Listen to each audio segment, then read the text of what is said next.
करने वाले हैं और उसका एक चैप्टर है भिन्न यानी फ्रैक्शन, और उसी में एक टॉपिक है ब्रह्मगुप्त विधि।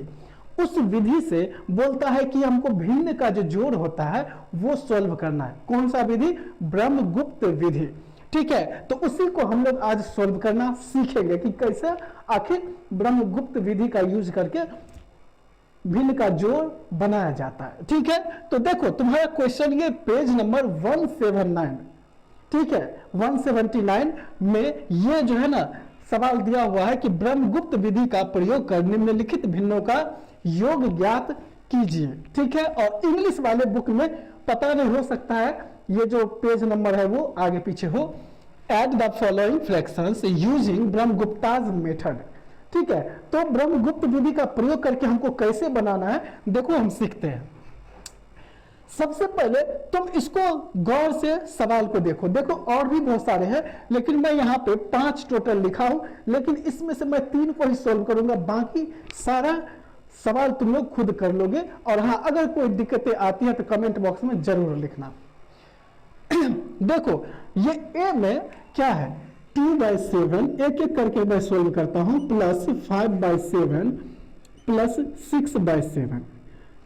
ब्रह्मगुप्त विधि जो है ना इसमें एक चीज मायने रखता है और वो चीज ये है, और तुम लोग को ध्यान भी देना है कि नीचे देखना है। अगर कोई ऐसा क्वेश्चन, कोई ऐसा सवाल जिसमें नीचे अगर सेम है तब तो समझ लो कि ये तुम्हारा सोल्व किया हुआ ही क्वेश्चन है, इसमें तुमको कुछ नहीं करना है। क्यों?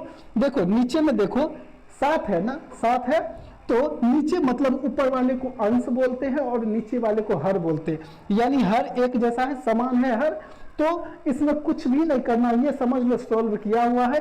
तुमको सीधा बराबर लिखना है और क्या करना है, ऊपर वाले को अंश यानी ऊपर में जो संख्याएं लिखा हुआ है इसको हम क्या करेंगे, जोड़ देंगे। तो 2 और 5 7 और 7 और 6 जोड़ेंगे तो कितना हो जाएगा 13।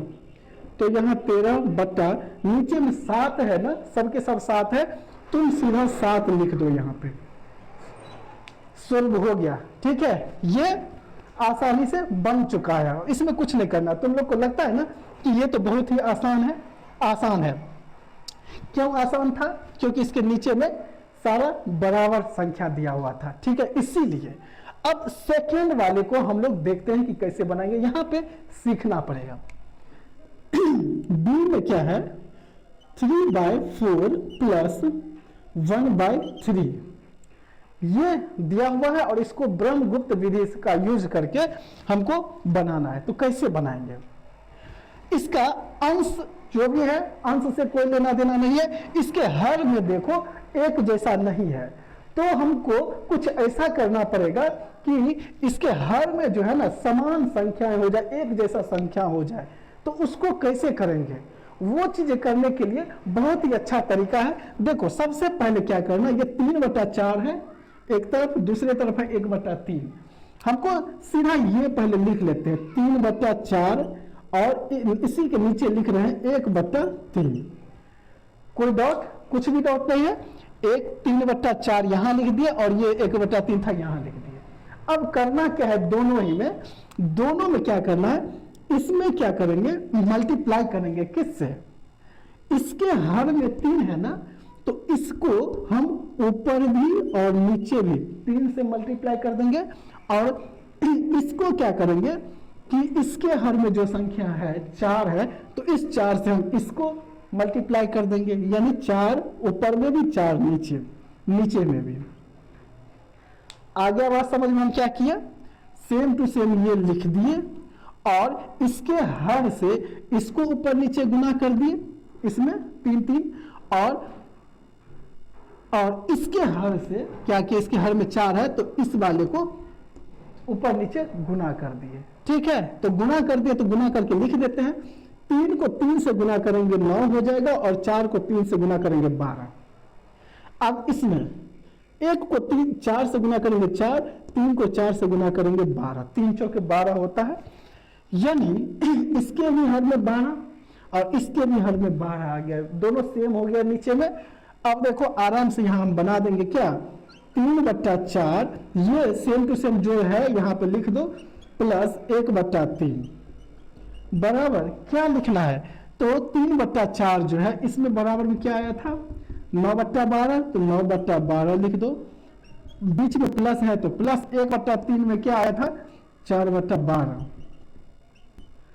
इतना समझ में आ गया। हम ये यहां से सेम टू सेम लिख दिए और ये जो 9/12 और 4/12 आया था तो यही 9/12 प्लस 4/12 लिख दिया है। अब क्या करेंगे, ऊपर में जो संख्याएं हैं इसको जोड़ के लिख देंगे, तो 9 और 4 क्या हो जाएगा 13, और बट्टे में क्या है 12 है, तुमको सिर्फ 12 लिखना है, इसको जोड़ना नहीं है। ये दोनों संख्या सेम है ना, इसको ऐसे जो संख्या है वो लिख देना है। आ गया बात समझ में? चलो अब एक और तुम लोग बोलोगे क्या कि सी भी बना ही दीजिए, एक बार और बन जाएगा तो शायद मेरा वो कॉन्सेप्ट क्लियर हो जाएगा। चलो मैं सी बना देता हूं, ठीक है, थोड़ा स्पीड में मैं सी को बना देता हूं। देखो सी कैसे बनाएंगे, सी में क्या है 2/3 प्लस 5/6, ठीक है। तो देखो क्या करना है 2/3 और 5/6 जो सेम टू सेम ऐसे लिख दिए। अब तुम लोग बताओ इसमें किससे मल्टीप्लाई होगा, इसके हर में जो है 6 है तो 6 से मल्टीप्लाई कर दो ऊपर और नीचे, और इसमें किससे मल्टीप्लाई होगा तो इसके हर, इसमें दे दो 3/3। देखो 6 दूनी 12 बट्टे में 6 18, इसमें क्या हो जाएगा 3×5 15 बट्टे में 3×6 18, ठीक है। अब क्या करेंगे ये पूरा उतार लो, 2/3 प्लस 5/6 बराबर ये और ये लिख दो, क्या 12/18 प्लस 15/18, ठीक है, बराबर दोनों एक जैसा है 18, एकदम सोल्व हो चुका है। 12 और 15 क्या होगा 27 जोड़ने पे, और नीचे 18 है सीधा 18 दे दो, नीचे वाले को भूल के भी मत जोड़ना, ठीक है। हो गया, हल हो गया। अब देखो हमको सीखना है, ये तो हम सीख गए, ठीक है, जिसमें 2 ही रहता है संख्या वो तो हम सीख गए। अगर 3